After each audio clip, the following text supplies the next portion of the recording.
Greetings, friends. Saudações, amigos! Como você deve saber, estamos lendo o maravilhoso livro O Grande Conflito, traçando a história cristã através dos tempos. Mais recentemente, vimos a Reforma Protestante e como Deus continuou a guiar o seu povo mesmo em meio a terríveis perseguições. Continuaremos nosso estudo na próxima semana, mas hoje nós lembramos de uma data muito importante na história do movimento remanescente de Deus nos últimos dias, 20 de maio de 1863. Lemos na página 343 do Grande Conflito que a obra de Deus na Terra apresenta, século após século, uma surpreendente semelhança em todas as grandes reformas ou movimentos religiosos. Os movimentos importantes do presente têm seu paralelo nos do passado, e a experiência da Igreja nos séculos antigos encerra lições de grande valor para o nosso tempo.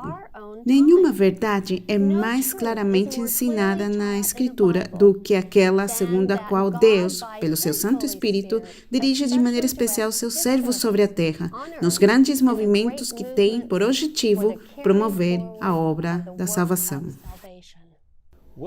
Guilherme Miller, sobre quem vamos falar mais nas próximas semanas, foi um respeitado fazendeiro americano que viveu no Nordeste dos Estados Unidos em meados do século XIX. Certa vez, Miller duvidou da autoridade divina das Escrituras, mas depois de vários anos de descrença, ele começou a se sentir sem esperança. Contudo, Deus não se esqueceu desse homem honesto e gentilmente abriu os olhos de Miller para a verdade da palavra de Deus. Miller começou a estudar a Bíblia de forma séria, versículo por versículo, usando apenas uma concordância como guia. Ao estudar de forma fervorosa, ele experimentou a verdade encontrada em Salmos 119, 130, que diz: a explicação das tuas palavras ilumina e dá discernimento aos inexperientes. Enquanto estudava o livro de Daniel, Miller chegou a este versículo-chave. Ele me disse: isso tudo levará 2.300 tardes e manhãs, então o santuário será reconsagrado. Depois de estudar essa passagem por algum tempo, ele concluiu que a volta de Jesus era iminente. Miller se tornou um líder proeminente no que ficou conhecido como o Segundo Grande Despertar. Milhares de pessoas nos Estados Unidos e além estavam convencidas de que Jesus voltaria em breve. Com base nas profecias de Daniel, foi finalmente determinado que Jesus voltaria em 22 de outubro de 1844. Eles esperaram ansiosamente que seu Senhor aparecesse, mas quando o relógio bateu meia-noite no final daquele dia fatídico, sua tristeza não conheceu limites. Eles choraram e choraram até o raiar do dia. Esta experiência foi predita no livro do Apocalipse, onde o apóstolo João é informado por uma voz do céu para fazer o seguinte: vá, pegue o livro aberto que está na mão do anjo que se encontra de pé sobre o mar e sobre a terra. Quando João pede o livrinho, o anjo lhe diz: pegue-o e coma-o. Ele será amargo em seu estômago, mas em sua boca será doce como mel.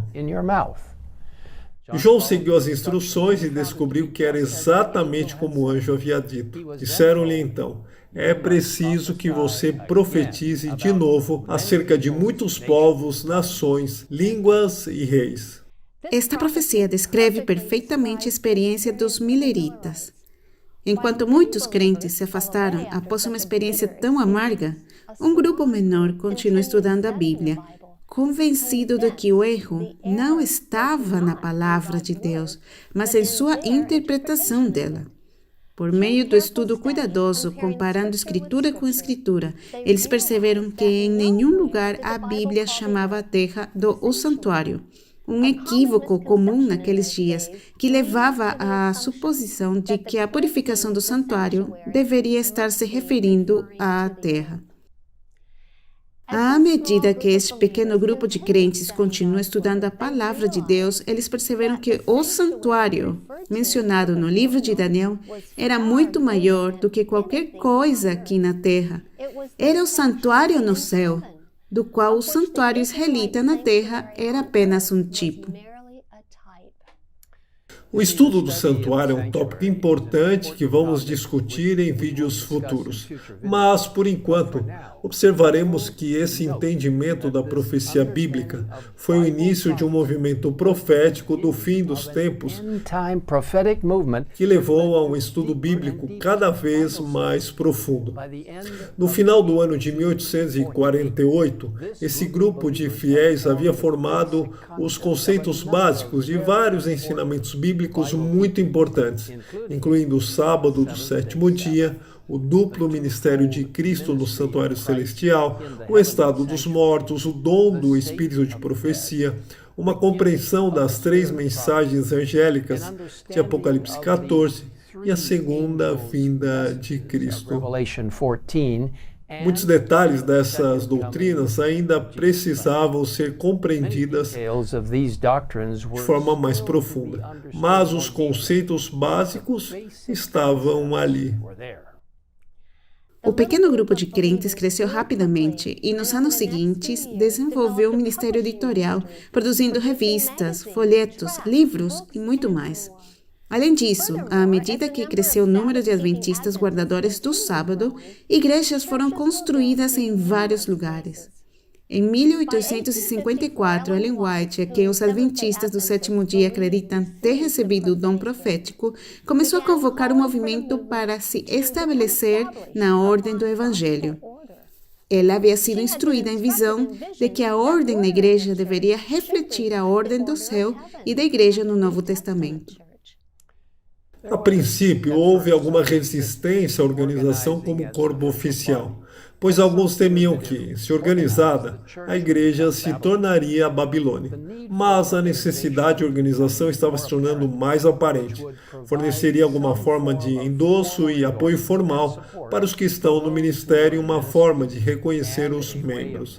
Também havia necessidade de uma provisão legal para a posse de propriedades, como uma gráfica e os prédios da igreja. Por fim, um passo importante foi dado no outono de 1860, quando o nome Adventista do Sétimo Dia foi oficialmente votado em uma conferência especial realizada em Battle Creek, Michigan. Na primavera seguinte, a Associação Editora Adventista do Sétimo Dia foi legalmente constituída. Em abril de 1861, mais passos foram dados durante uma reunião em Battle Creek, onde foi decidido formar conferências estaduais e uma conferência geral.